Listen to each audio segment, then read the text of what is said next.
மாண்புமிகு தமிழ்நாடு முதலமைச்சர் அவர்களின் திராவிட மாடல் ஆட்சியில் இன்று ஓசூர் மாநகரத்துக்குட்பட்ட ஜிஆர்டி முதல் சமத்துவபுரம் வரை தார் சாலை போடுகின்ற பணிக்கு ரூபாய் 10.5 கோடி மதிப்பீட்டில் இன்னைக்கு பணிகளை துவங்கி வைப்பதற்கு அடிக்கல் நட்டு விழா நடைபெற்றிருக்கிறது. 2 மாதத்துக்குள்ளாக இந்த பணியை முடிக்க வேண்டும் என்று ஒப்பந்ததாரர் இடத்துல பேசியிருக்கிறோம். ஏன்னா போக்குவரத்து நெரிசல் அதிகமாக இருக்கக்கூடிய இந்த சாலை வேகமாக அந்த வேலையை முடித்து தர வேண்டும் என்று நானும் மேயரும் சொல்லியிருக்கிறோம். கண்டிப்பாக 2 மாதத்துக்குள்ளாக முடித்தருவேன் என்று ஒப்பந்ததாரர் சொல்லியிருக்கிறார் என்பதை இந்த நேரத்தில் தெரிவித்துக் கொள்ள கடமைப்பட்டிருக்கிறேன். இந்த சாலை இவ்வளவு தாமதம் ஆகுவதற்கு காரணம் உங்களுக்கு நன்றாக தெரியும். ஏற்கனவே கடந்த காலத்தில் ஒப்பந்தம் கோரப்பட்டு ஒரு ஒப்பந்ததாரர் பாதியிலே விட்டு சென்று விட்டார்.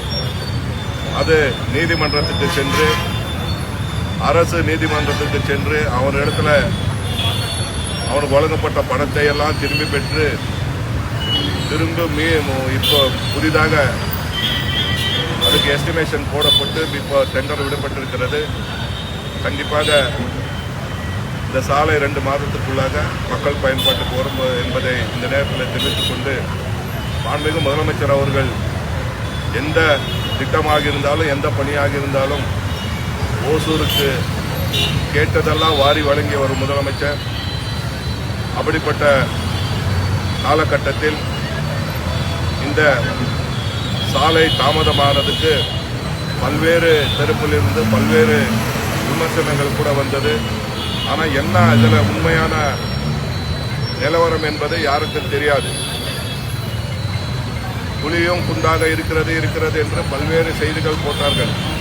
சட்டமன்ற உறுப்பினர் என்ன செய்கிறார் என்று கூட பல செய்திகள் போட்டார். மேயர் என்ன செய்கிறார் என்று செய்தியெல்லாம் போட்டார்கள். ஆனால் நிலவரம் என்ன என்பதை உண்மையான நிலவரம் இதுதான். இந்த சாலையை எடுத்த ஒப்பந்ததாரர் நீதிமன்றத்துக்கு சென்ற காரணத்தினால்தான் இவ்வளவு தாமதமானது என்பதை இந்த நேரத்தில் சொல்ல நான் கடமைப்பட்டிருக்கிறேன்.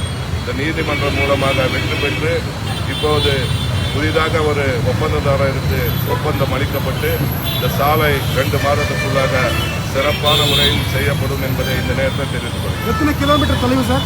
இது 1.4 கிலோமீட்டர் தொலைவுக்கு போடப்பட்டிருக்கிறது. கண்டிப்பாக 2 மாதத்துக்குள்ளாக முடிக்கப்படும். ஆக்கிரமிப்புகள் அகற்றப்படுமா சார்? ஆக்கிரமிப்புகள் எல்லாம் அகற்றப்பட்டு அது கல்வெட்டெல்லாம் வருது. கல்வெட் போடப்பட்டு சந்திரசேகர் ஹாஸ்பிட்டலுக்கு அந்த பக்கம் ரினிவல் பிடி போட போகிறோம். இந்த பக்கம் கல்வெட்டு எல்லாம் போட்டு புதிதாக ஆக்கிரமிப்பெல்லாம் அகற்றப்பட்டு தான் போடுவோம். ட்ரெயின் போட்டு. நன்றி சார்.